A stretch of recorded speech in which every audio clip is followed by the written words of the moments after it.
Hello, my name is Cavanaugh, and I'm going to be doing a watercolor demo for you today. But before I get started on my demo, I want to introduce to you Anna Perkins. She is a formulator at Golden Artist Colors, and we have a lot of good questions for you, Anna, talking about why QOR watercolors are called modern watercolors. I started working in watercolor in 2006, and I started working in alternative ways on alternative surfaces. So I've got a lot of questions about varnishes, about binders, all of that. So thank you for taking time out of your day to answer questions for us. Yeah, thank you. Yeah. So the first question that I have, that's kind of the biggest one, is QOR modern watercolors have a different binder, a binder called Aquazol, not gum arabic. Can you tell us what is the difference between those two? Yeah, so gum arabic has been used for a long time. It's a natural material. Aquazol is used in conservation retouching. And so it is very tried and true at the same time. It's just pretty new to use it in watercolor. And you can see right here, one of the reasons we like Aquazol is it's very clear compared to gum arabic, which is this amber color. And so just from the start, you can see how we might be able to get some really high chroma, vibrant colors out of it. Aquazol also allows us to put a high load of pigment in it. And so that can be very exciting, and overall you can get some very cool, more modern effects. Yeah. So what is the history of Aquazol? Like I said, it's been used in conservation for a long time. It's very water resoluble, and that's why they like it, because they can remove it if necessary, so they're not permanently altering any sort of artwork. And that's what lends itself really well to watercolor, is that resolubility. The way it came to Golden was Mark Golden heard of Aquazol, and he was like, there's got to be a way we can use this. This is a really cool material. And so they tried it in some different things, and then eventually Ulysses was able to develop the QOR watercolor lines. Yeah. Now, the first time that I came to Golden, I went into the lab and I saw this wall of samples. And you do a lot of samples and you age them in a machine that... Yes, yeah, we do a lot of light fastness testing. So first of all, we try to pick pigments that have very good light fastness, but we also check. So there's an ASTM guide where you could just look up what the light fastness of a pigment is supposed to be. But since we have our QUV and xenon machines, we can check.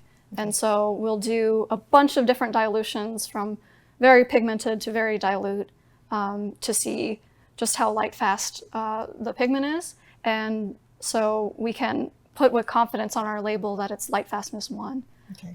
And because it's modern, we want to find pigments that are in the color spaces artists might be looking for. Maybe they're used to a less light fast pigment, but we want to find a pigment that works better and is light fast. So, yeah. I know whenever you tested those samples, there is on the wall in the lab a sample of a pigment with Aquazol, a QOR color, and then you have all of the other leading brands, little samples, and Aquazol binder, that color, it looks as beautiful and clear as the day that it was painted.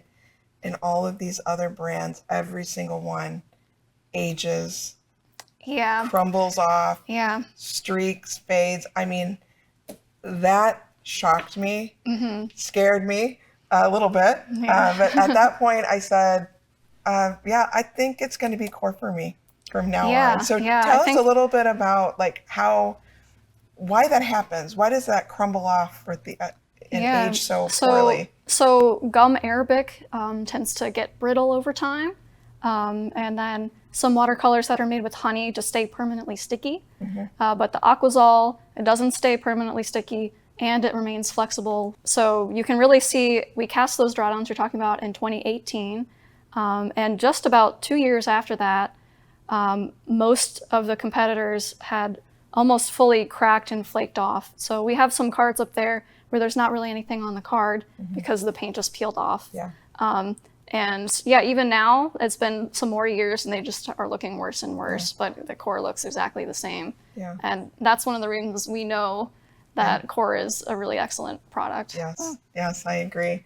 The next thing I really want to talk about, and in my watercolor community, this is one of the most common questions now, varnishing watercolors. Okay, so artists that are working on alternative surfaces, obviously we need that surface is out there like an oil painting, so we need them to be varnished. But a lot of the watercolorists that are working on paper now are trying to get their work out from behind glass also, and so varnishing watercolor and paper, we know glass is the best UV protector. Okay, we know that, but we don't want that. We want our watercolors to be presented in the same way that acrylics and oils and all those are. So what is the most important thing that we can do to preserve our watercolors surface and varnish it so it doesn't age? Yeah, I think the most important thing, of course, is using light-fast pigments. And then, as you said, glass is the most protective if you have museum quality glass. But you can get very close to that level of protection with a lot of layers of varnish. For the most protection, we would recommend our MSA varnish. We call it aerosol archival MSA. And so we would recommend doing at least 3 layers of that just to seal in. And then you can finish it off with whichever sheen you like. So once you've sealed it and gotten a lot of UV protection, then you can come over with matte if you want to get back to kind of that papery watercolor look. But you don't want to do too many layers of something with matting solids because then it starts to become hazy and you don't want to. That's why you're trying to get away from glasses. You don't want any sort of barrier between the artist and the viewer. If someone is going to do some layering with some acrylic in there, watered down, if we want to put watercolor on top of one of the gel mediums or is that okay? How does that work? Are they compatible? You can paint the Aquazol over any acrylic surface and it will stick. Using those different surfaces like a craggy glass bead gel or granular gel or the different core grounds, the cold press ground, can really change the way that the watercolor soaks or bleeds, the way it granulates. Yes. So you can get a lot of really cool effects just by changing what you're painting over, and I know that's really important to you. Yeah. The core watercolor ground, which is what I'm doing my demo on, what can you tell us about that? Yeah, so the core watercolor ground, you can also paint with acrylics or whatever over it, oil even. Basically is designed to keep your paint kind of in place so it doesn't spread or bleed way too much. But because it's an acrylic surface, you can get some interesting effects compared to just over paper. And so one of the tests we did was basically we would draw a box with a pencil, and then we would paint within that box and see if the core bled through where we had drawn that pencil line. So you have the ability to be very precise, and it's going to stay right where you put that paint if you're trying to be exact. But obviously you can adjust your amount of water or your style to get some really cool bleed effects. Yes. Yeah. The next thing is there are a couple of different watercolor grounds. There's the cold press. And so what, from a science perspective, what's happening different in the cold press from just the regular? Yeah, so they're actually very different. Obviously you can tell from cold press ground that it's got some sort of fiber in it that gives it that texture. And it's got a lot of it. Of course, it has titanium white in it also to give you a nice bright white. And basically, if you were painting on something that was very smooth, but you wanted a cold pressed effect, so if you wanted to paint on something really archival, maybe not paper, that's a really good way to get a paper-like surface. Yes, and I have played around on it. It's amazing. Yeah, I really like it. It really does have the effect of a cold pressed paper. That texture and the granulation on that surface is incredible. Really beautiful. Before I let you go, Anna, is there anything Mhm. else you want to add, that maybe something I haven't asked that you think is very important to the line? I guess I wanted to add, as far as the grounds, that pastel ground is a really cool one. Have you Yes. tried that one Yes, I out? have. I Yeah, love it. so that one is really good over raw canvas because it does have a bit of a yellowish color to it, but it's fairly clear, so you can put it over most stuff and it's fairly clear. And it just has a lovely tooth to it because it is Yes. designed for drawing. That really absorbs the watercolor nicely, and if you want something a little more transparent as a ground. Well, thank you so much, Anna, for Yep, taking time thank out of your you. day to talk to us and answer our questions. Yep, Yeah. thank you. Okay, guys, let's get on to the demo.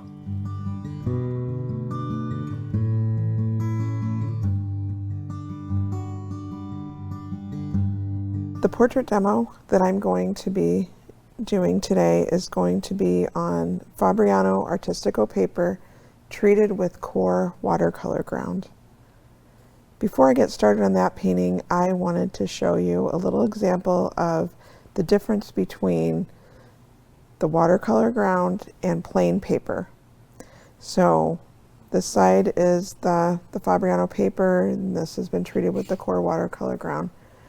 And before I put paint on, I thought it would be really nice to show you what it looks like going on a wet surface. So I'm doing wet. I'm going to leave this dry. I'm going to leave this dry, and I'm going to make this wet. It's going to give you a really good idea of how that paint spreads. An example of how the colors perform. So I'm going to start out on the top with some nickel azo yellow. Next color that I'm going to use is cadmium red light. Again, I'm going to try to get a real...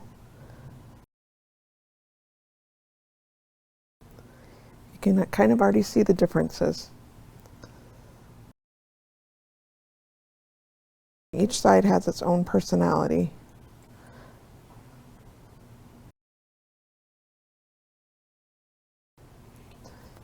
On the paper, I feel like it spreads very even. The watercolor ground, the paint is sitting on top of that watercolor ground. It's not absorbing down into the paper. And that gives you some very distinct blooms with edges. I prefer this for my work, and anyone that's familiar with my work, you're going to see some of these things happening that you see in my work, the blooms, the very distinct blooms. With the ground, because it's keeping that paint on the surface, you can get in there with brushes and scrub and remove, layer. It layers very well, whereas on the ground you can move it around. So you can layer and layer and layer, and then you can kind of blend, and you'll see that when I do my demo. But these are the things that I really love about coating my paper with the QOR watercolor ground.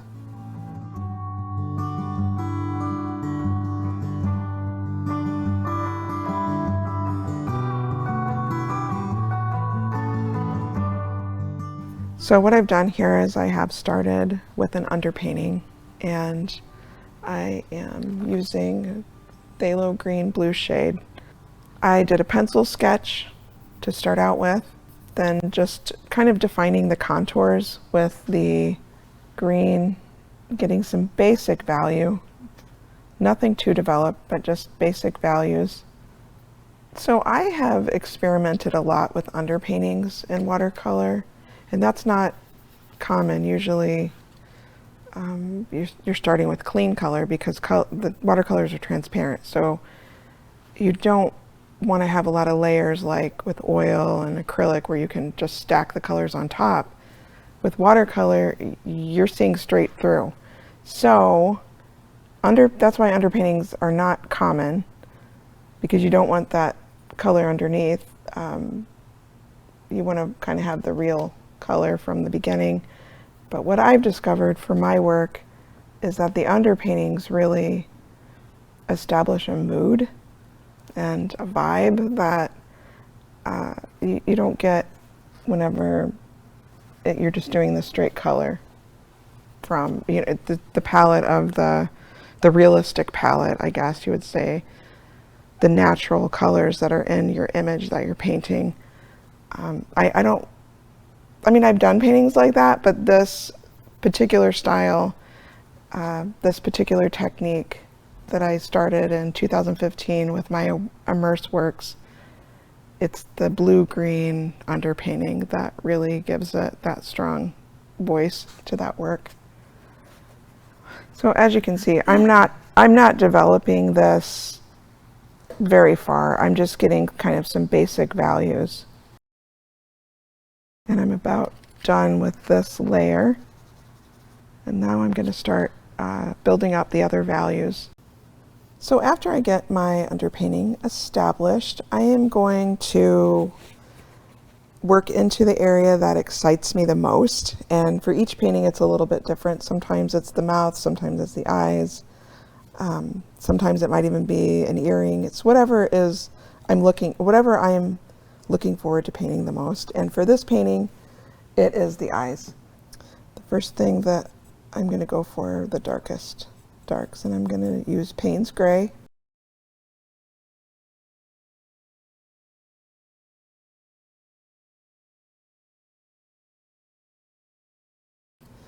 Payne's Gray is my favorite dark for all portraits.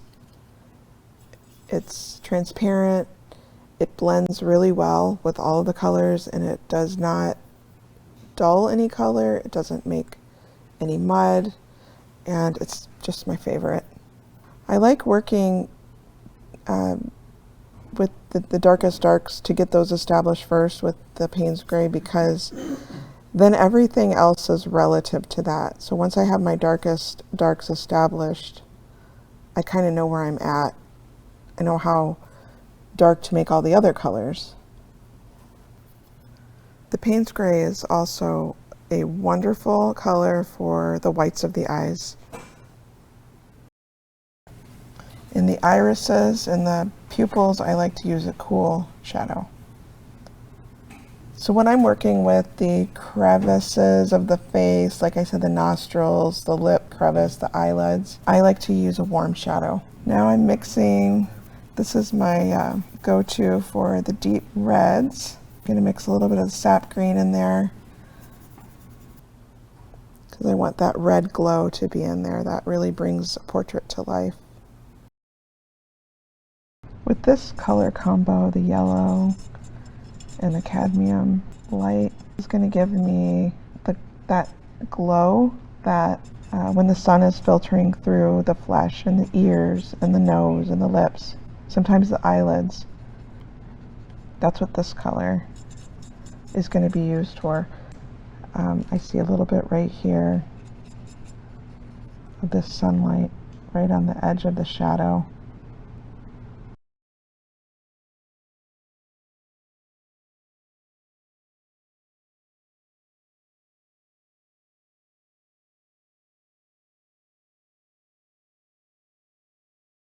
And as I work and layer all the colors and everything, you'll see the underpainting slowly disappear. I was kind of like, well, why was that there? Well, it really does set a mood, and it kind of mixes with all the other colors and makes a very cohesive color. The colors on the painting become very cohesive.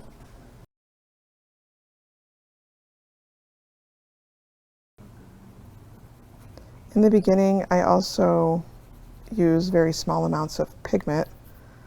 So small amounts of water, small amounts of pigment for the first stages.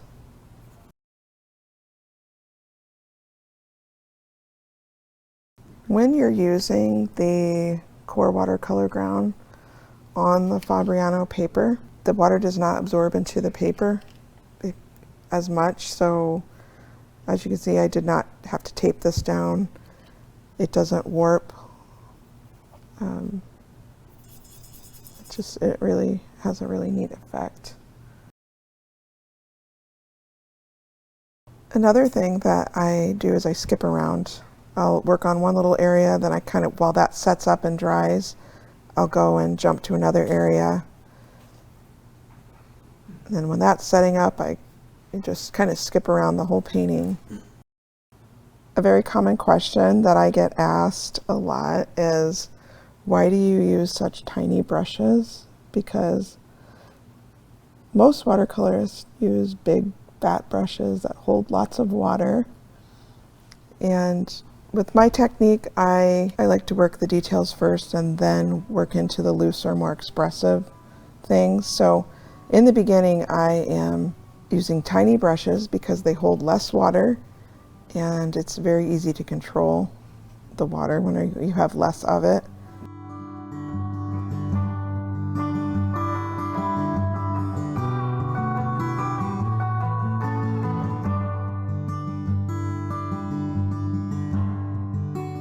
This area, the eyelids, this is where the light sort of filters through the skin and it sort of makes this glow. That's why I'm putting this really clean, glowy, fiery red and yellow mix. It kind of gives like, it's orange essentially, but I like the way that these two work together, and there's like some variation in there. So it can lean a little more red or lean more yellow, and that separation looks really good in watercolor.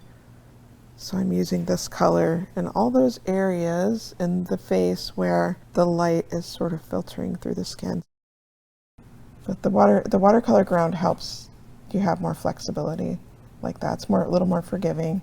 Like on the lips, I can paint these in a solid layer of color, and then I can take just a wet brush and I can lift very easily where those highlights are.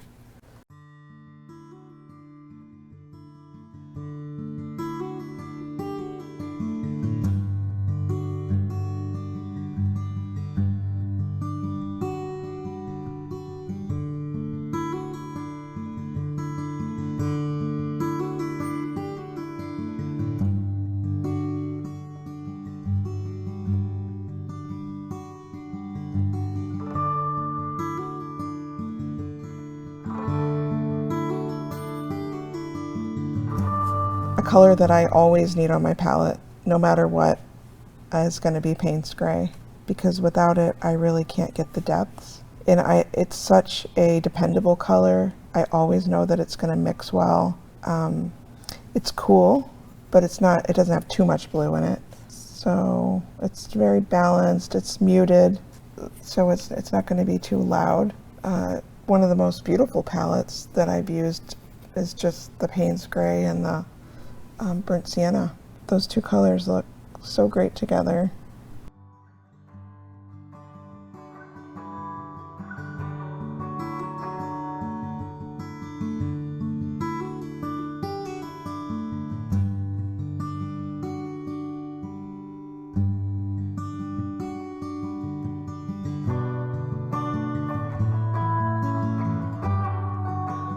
The watercolor ground is really beautiful on paper. That's my favorite surface to put the ground onto. As far as if you're going to get the really beautiful bloomy effects, it's going to do the best on the paper.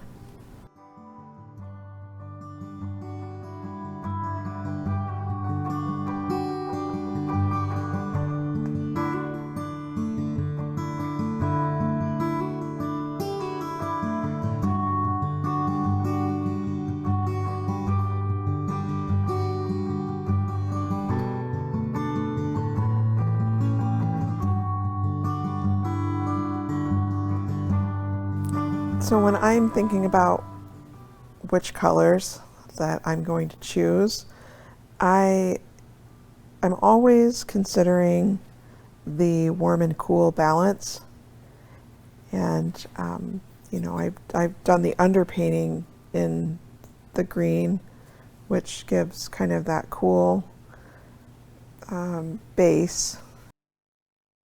The shadows, they still need some warmth because the skin is warm essentially, but these two colors together, the red and the green together, will still be in the end a cool shadow, because as I work into the lighter areas of the skin, it'll be a cleaner warm color using the cad red and light and the yellow, this will give me a really clean flesh color, and then in the darker areas that'll be cooler. So I'm always just thinking about warms and cools, where they need to be consistent, you know, so all the shadows, if they're all cool, and all the light areas should be warm, they should trade off.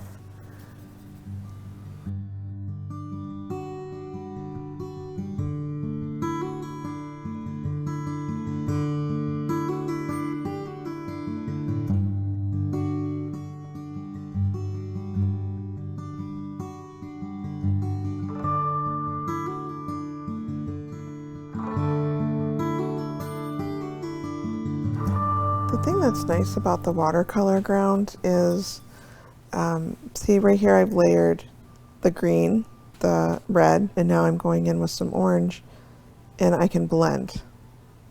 See, if this were paper, this would be pretty hard to blend. It's, you know, so that because the ground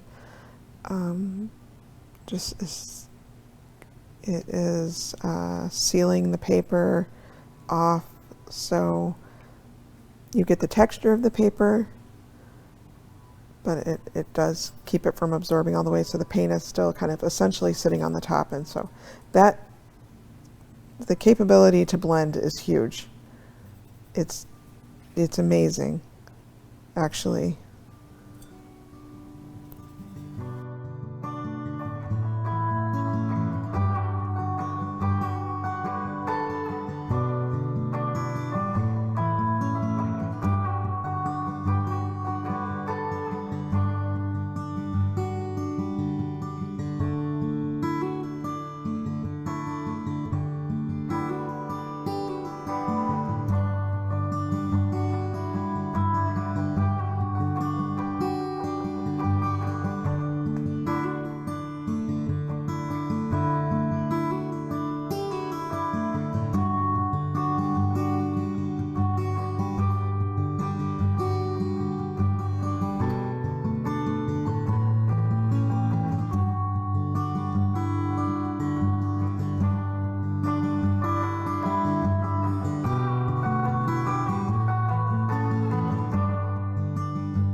As I've said before, I work a little bit differently than most watercolorists. A lot of watercolorists, it's immediate value where it should be, you know, and for me, I work in layers and layers and layers to build up slowly. That's why I use small amounts of water, small amounts of pigment, small brushes,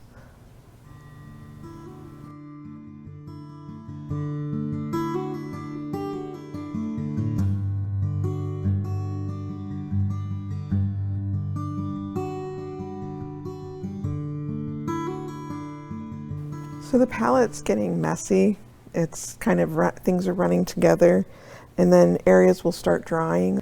And that's really what I want to happen, because I get all these variations of color in here. So I like that it kind of dries spread out. And these variations really help me to get kind of all those nuanced tones that are in the portrait.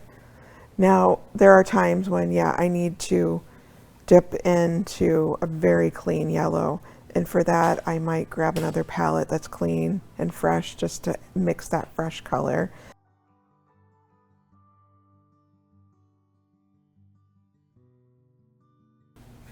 Fabriano, their Artistico, which this is on the Artistico, is treated with a sizing, and that sizing, that is something that they talk about, that you can lift.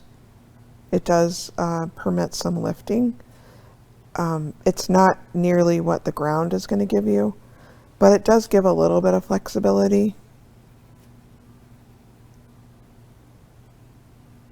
You know, the paper takes so long to dry too, and if you're going to do some really interesting blooming effects and stuff just on the raw paper, you kind of have to wait a while before you see what that's actually going to do.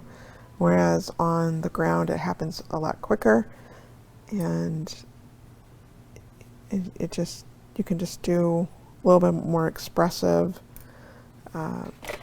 paint strokes.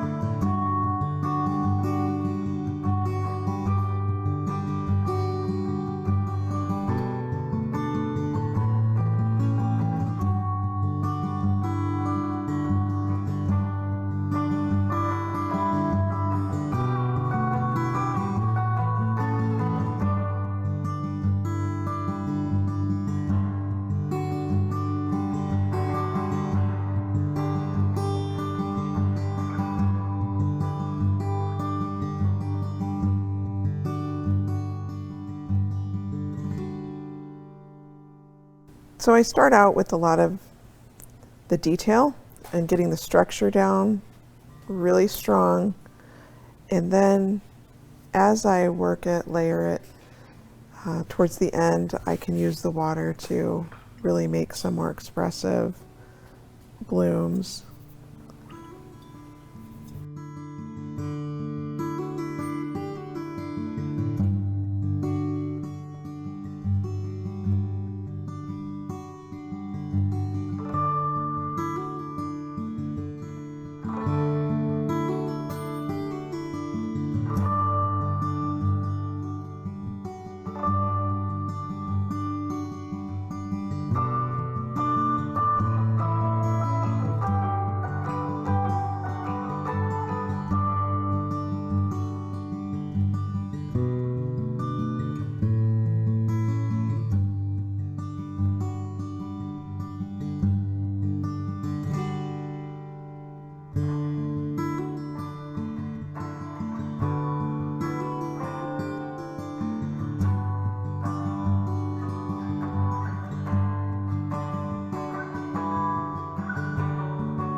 I hope you enjoyed my demo. Be sure to check out QOR watercolors, and I thank you for watching.